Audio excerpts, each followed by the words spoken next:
Hey guys, welcome back. James here again with you. And this is a follow-up video to how to properly mount and level a scope. Well, a lot of you guys have said in that video, which was posted about 2 years ago, when I showed that I mounted a scope on one of my centerfire rifles, that I didn't show me centering the crosshairs with a plumb bob or anything like that along that nature. And here's the reason why. First off, I've never had any trouble out of these center point scopes. That's pretty much all I shoot with, unless it's something specific or I'm trying a different scope out.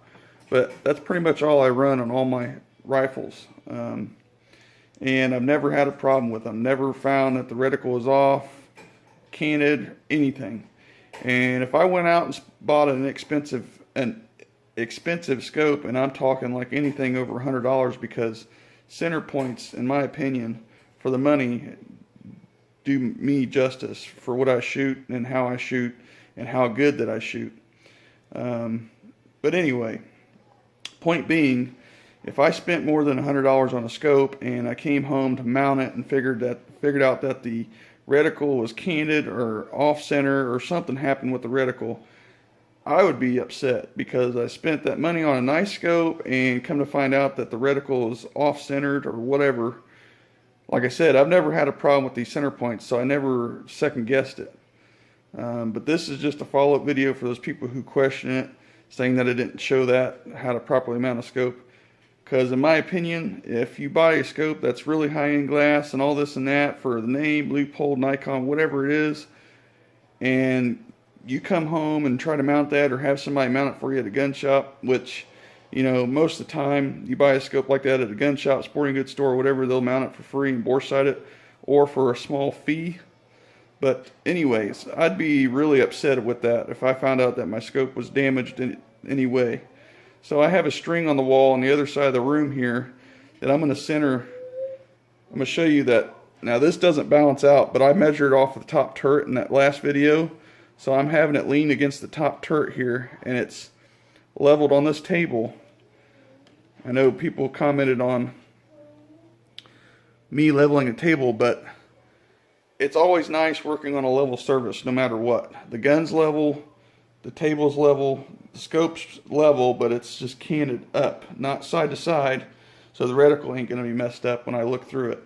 So let me show you what I'm talking about. Okay guys, so here we are. I have a string with a weight on it like a plumb bob across the room, and as you could tell that the reticle is squared up to it. Now typically you want to have your reticle on the line to make sure it's square, but I already did that, and you could see that it just makes a perfect line, a vertical parallel line with the string on the wall due to gravity. That to me is the perfect lineup for a reticle. You can't get any better than that. Now if it was off center, something was canted, that's a different story. But like I said, I've never second guessed these center point scopes just because they go through so many quality checks already.